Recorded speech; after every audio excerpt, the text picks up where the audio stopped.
సంతోషం అండి. అయితే మీరు ఏం చదువుకున్నారు? నేను రీసెర్చ్ స్కాలర్ అండి. అండ్ నేను సైకాలజీ చేశాను. నా గ్రాడ్యుయేషన్ నా పోస్ట్ గ్రాడ్యుయేషన్ తర్వాత ఇక్కడ చేశాను. నేను యూనివర్సిటీలో డిస్టింక్షన్ లో నా పోస్ట్ గ్రాడ్యుయేషన్ అయింది. అండ్ మేము ఫస్ట్ బ్యాచ్ స్టూడెంట్స్ మీ యాక్చువల్ గా నా సబ్జెక్ట్.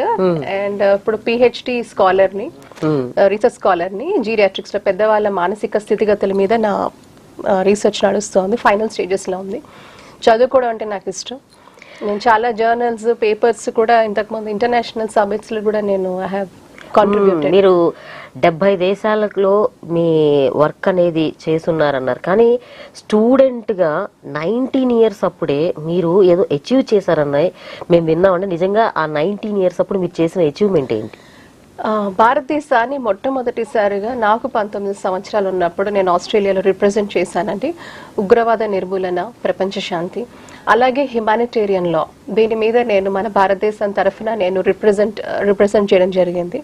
మనకి డార్విన్లో ఉత్తర భాగం అనమాట, ఆస్ట్రేలియాలో నార్దర్న్ టెరిటరీ ఆఫ్ ఆస్ట్రేలియా, అక్కడ మన భారతదేశ ప్రతినిధిగా నేను రిప్రజెంట్ చేయడము. ఆల్మోస్ట్ అన్నిట్లో నేనే అక్కడ ఫస్ట్. సో నాకు అది ఫస్ట్ ఎక్స్పోజర్ అండి లైఫ్ లో. సో అంటే నాకు మామూలుగా లిటరల్ గా ఇక్కడ లోకల్ కూడా పెద్దగా అంతా వెళ్ళిన ప్లేసెస్ అంతా ఏం లేదు.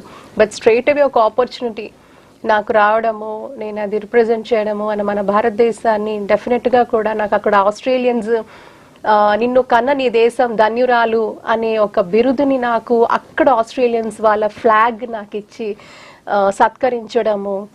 అండ్ అక్కడికి వచ్చిన అనేక మంది దేశ ప్రతినిధులు కూడా నాతో అంతే చక్కగా వాళ్ళు ఇదవ్వడం. And it's a very emotional moment నాకైతే. అంటే అక్కడున్న ప్రతి చర్చలో నేను ఫస్ట్ ఉండడము, ప్రతి అంశం మీద కూడా చురుగ్గా పాల్గొనడము. అంటే ప్రపంచ శాంతి ఎంత కోరుకుంటుంది భారతదేశము అనే దాని మీద ఆ రిఫ్లెక్షన్ నేనుగా అక్కడ కనపడడం వాళ్ళకి నచ్చింది. So that's how. అండ్ నా లైఫ్ లో మర్చిపోని అనుభూతి. అంటే అసలు టీనేజ్ దాటక ముందే ప్రపంచ దేశాలు దేశం దాటి మీరు ప్రపంచ దేశాల్లో మన భారతదేశ పతాకం యొక్క గౌరవాన్ని నిలబెట్టారు. ఎస్, ఖచ్చితంగా అది నాకు భగవంతుడు ఇచ్చిన సౌభాగ్యం.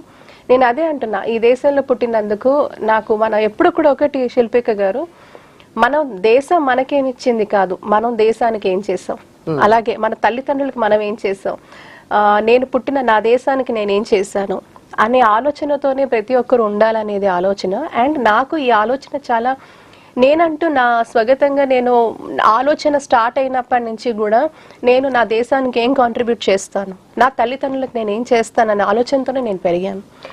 అంటే మీకు అది జీన్స్ లోంచి వచ్చేసి ఉంటుంది? నాకు తెలియదండి అది జీన్స్ సైంటిఫిక్ గా మాట్లాడాలా నాకు తెలియదు. బట్ అది ఒక సుకృతం అని నేను అనుకుంటాను. నాకంటూ నా క్లాస్మేట్స్ని అడగండి, నా స్కూల్ ఫ్రెండ్స్ని అడిగితే అందరూ కూడా మేము మెడిసిన్ చేస్తాం, నేను ఇంజనీర్ అవుతాను అలా. అప్పుడు ఆ మూమెంట్లో ఆ టైంలో అంతా అదే ఉండేది, ఇంజనీరింగ్ లేకపోతే మెడిసిన్. క్లాస్ మొత్తం 2 డివైడ్ అయిపోయేది. నన్ను ఎప్పుడు అడిగినా నేను సేవ చేస్తాను, నేను జనానికి సేవ చేస్తాను. నా స్కూల్ డేస్ నుంచి కూడా నువ్వు ఏం చేస్తావు అంటే నేను సేవే చేస్తాను. అంటే మీరు సేవలో కూడా చాలా డిఫరెంట్ ఎవరైనా